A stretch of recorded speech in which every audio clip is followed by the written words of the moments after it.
What's going on, y'all? Machiavelli Mills TV. Y'all hit that like button, hit the subscribe button. So now it's time to talk about the hate for Caitlin Clark. I'm going to do a two-part video, one about the hate from the fans and one about the hate from fellow basketball players, women's basketball players, right? And so, since Caitlin Clark's ascension, I've seen a couple basketball stars or WNBA stars, former WNBA stars, throw some salt at Caitlin Clark, throw salt in her direction. Sheryl Swoopes came out and said she ain't gonna be, like, in so many words, I'm paraphrasing. Basically, Caitlin, and she's not gonna be dominating like that. It's gonna be hard. It's gonna be a struggle for her when she gets to the WNBA.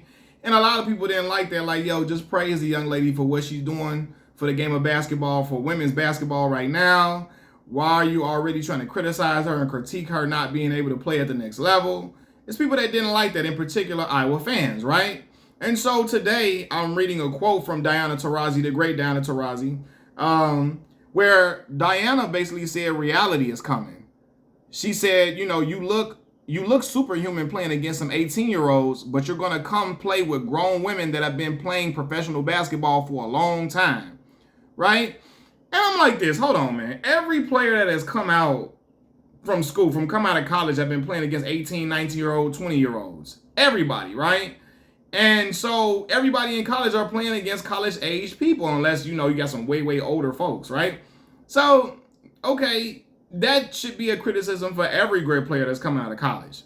But it's looking like, man, it's like people are pointing out these, oh, you're not going to be able to do that in the WNBA. You're playing against grown women now. You ain't going to be able to do all that stuff you're doing in the WNBA. You got a lot of former women players come out and saying stuff like that. And people are wondering, what for? What for? I know exactly what it is. And this is not about race in this situation. You can see that from some of the fan hate that Caitlin Clark's get or whatever. I don't think a racial dynamic plays into it with Sheryl Swoopes and Diana Taurasi. Diana Taurasi not black, right? What it is that Caitlin Clark has been able to move the needle for women's basketball in ways that great players like Sheryl Swoopes, Diana Taurasi never could. While people like Simone Augustus, Sheryl Swoopes, Maya Moore, Diana Taurasi, they were extremely talented, all-time great WNBA players. They never were able to get the whole country galvanized behind women's college basketball or women's basketball in general, right? Men wasn't coming to work talking about, did you watch the game last night? And they were talking about a WNBA game. Most men I know don't even know when the WNBA season starts. They don't know when the playoff starts. They don't even know how many games a WNBA is in a WNBA season. They don't, right? But now, since Caitlin Clark is playing, you got men having conversations at the water cooler about the game. Men tweeting about women's basketball, right? Men talking about, oh my God, I got to go check her out and come see her play. Men were not lining up to see Diana Taurasi play for as great as she is or was. Men weren't lining up to see Sheryl Swoopes for as great as she was. Hell, men wasn't even lining up to see Candace Parker when she got to the WNBA, even though she all-time great, right? Lisa Leslie, none of it. And so I think, I feel like they feel a way about that. They salty about that. You like, yo, we've been playing great basketball for years, and now y'all paying attention now because she playing, and they feel a way about that. But that ain't Caitlin Clark's fault. She got a game that it translates to national TV where people want to watch it. She can pull up from 30 like Steph Curry. As soon as she crosses half court, you holding your breath, just like we do with Steph Curry, man. She can shoot off the dribble. She not just a set shooter. She go behind the back, go make reverse layups, all of those type of things, man. She's relentless. She's tenacious. She is strong-willed. When she get hot, she's smoking, and you better put two defenders on her. She got a quick trigger release. A lot of people find that exciting in ways that people didn't find women's basketball exciting in previous years. Because, it wasn't a lot of just deep ball shooting like Steph Curry. We never seen nothing like this before. And it's not Caitlin's fault. It's the evolution of the game. And now Caitlin is in position. She has elevated women's basketball. As Don Staley said, after they just won a national championship, after South Carolina won, she congratulated Caitlin Clark because she's elevated the game in ways that we've never seen before. And it will now open doors for Caitlin Clark and her contemporaries, her fellow WNBA players, to be paid much more than their predecessors, which is what everybody was looking for. Man, people were like, yo, WNBA players, they need to get paid more. They not making no money. They not making no money. Caitlin Clark is going to get paid much more money than Diana Taurasi and Cheryl Swoops ever made. And they know that, right? They know that because I can say this. The Las Vegas Aces announced that they are moving their July 2nd game because the Indiana Fever are expected to take Caitlin Clark, right? And so, with the #1 pick. And so the Las Vegas Aces team announced they are moving their July 2nd game against the Indiana Fever from a 12,000 seat Michelob Ultra Arena to the 20,000 seat T-Mobile Center, because they know people are going to line up around the block to come see Caitlin Clark play, and they know this is a chance to maximize on all the revenue that they can get because people are going to come in to see her. People from California are probably going to fly in to come see her play. People, if you in Vegas, visiting Vegas, you're going to go watch her play because she's that dynamic, which will help increase the revenue in WNBA. Every time she go to a city, you're going to have people coming and lining up to come watch her play. She come right here to Chicago. People that never watched the Chicago Sky play while Candace Parker was here, Sylvia Fowles, Candace Dupree, they never watched them play when they was here. Oh, they going to come watch Caitlin Clark for damn sure because they feel like it's box office and you can't miss that. She is can't miss television. And I think a lot of the women like Diana Taurasi, they feel away like, yo, we've been hooping well, but we never were able to get paid like this. And this girl is going to be able to get the bread that we were looking for. You know what I mean? Look, the big three. Damn, Ice Cube offered her a $5 million contract. Ain't no woman ever been, getting no big ass contract like that to play at the big three for like, what is it? What the big three is like for like 3 months or something like that, right? A lot of the women go overseas because they need something else to do to be able to get some bread in their pocket. And here you have Ice Cube offering Caitlin Clark a contract to play in a men's league.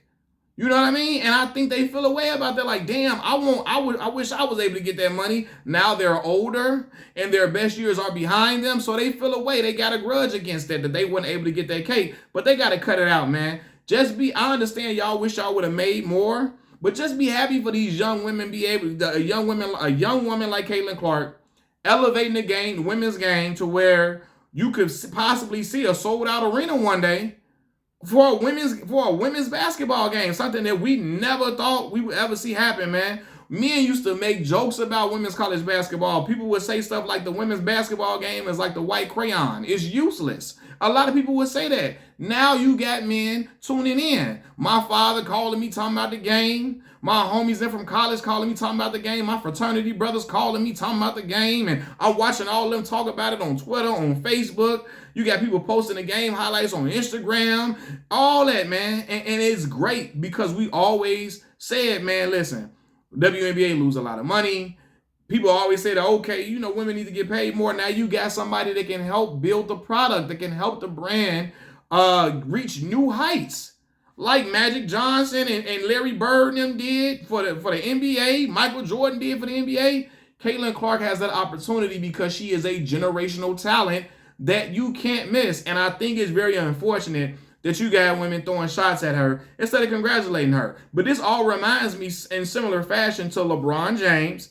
And I know y'all gonna say, oh, you just saying it because you're a LeBron fan. To a lesser degree, right? To a much lesser degree. Because when LeBron came in, basketball was already global. Michael Jordan made the game a global game, right? But when other players saw a young 18-year-old kid getting a $90 million contract from Nike, a lot of them had never made $90 million in their life, never got a big-time contract like that, or especially just coming into the league. And there was a lot of people that were jealous of that. So you had some of the predecessors, some of the older players in the league throwing shots at LeBron. Oh, because he getting all the TV time, he getting commercials, he's on the cover of magazines, and a lot of them felt the way about that, and they was pissed off. So they were always throwing shots at LeBron in a certain way. A lot of the old heads, oh, he ain't gonna be like that in the league. He playing against grown men now. He ain't gonna be this and he ain't gonna be that. He came out there first year, averaged 20 a game. First year, 20.9, I think to be specific. So round that up to 21 a game. In the first game, I think against Sacramento, he had like 26 points to show them that he showed them I have arrived and I am what you thought I wasn't. I am just what the people said. You know what I mean? And I think Caitlin Clark is going to prove that as well, man. And I think her game is going to translate. Now again, y'all might take this the wrong way. I don't think the women's WNBA game is that much different from the women's college game. You know, you got women who are stronger, a little bit more physical, who are more seasoned and have more skill. But Caitlin Clark is a very skilled player herself, man. She's just not a set shooter. She ain't JJ Redick. She can create her own shot. Got a decent handle on her, can go to the cup, make reverse layups, all that. She got a skill package that I think will still be able to make her a more than formidable WNBA player and a star, man. So they got to stop all that hating, man. It never looks good when the older generation are throwing salt at younger players, because how do we expect the brand to grow when all y'all being salty and jealous about that, man? I know you wish you could have made that money. I wish they could have made the money too, because Cheryl Swoops down at Taurasi and all those other former players are outstanding basketball players, right? But times change, and we all know people get paid on how much revenue you generate. That's just how the game goes in anything. And she generates revenue. She got people lining up. She gonna have people buying jerseys, buying merchandise with WNBA teams, something we ain't never really seen. And so she should be applauded for that, and she should be respected for how she is pushing the game forth. And that is what it should be about. Not all this, oh, she ain't gonna be able to do this when she get up in here. Man, the girl like that. She's skilled, man. She's skilled, she's tough, and everybody recognizes it. Even like the great Dawn Staley, she recognized what that woman is, man. She was holding her breath during that game, because you just never know how she can just go on the street and light it up, and next thing you know, shit, the game, you got a 1-point lead or you down 3. You know, and she knew that. So she gave her respect to Caitlin Clark, because Caitlin is official, man. So a lot of the older players got to stop that hating. It's just a lot of jealousy because they weren't able to have these type of eyes on the WNBA. They weren't able to get endorsements like that. They weren't able to make the money that she will potentially make. They weren't able to be stars, worldwide stars, where she's leading on these sports shows. They weren't able to captivate the world like that in order to bring more eyes and attention to women's basketball and get more revenue and get paid more. And they hating, man. That's what it is, man. And I hope they can get past that, because Diana Taurasi, Cheryl Swoops, and them, they are great players, man. And I just feel like, man, it isn't becoming of them to be doing all of that, man. Just show love to the younger generation and embrace them, man. Be for real, man. Machiavelli Mills TV, I'm out. Peace.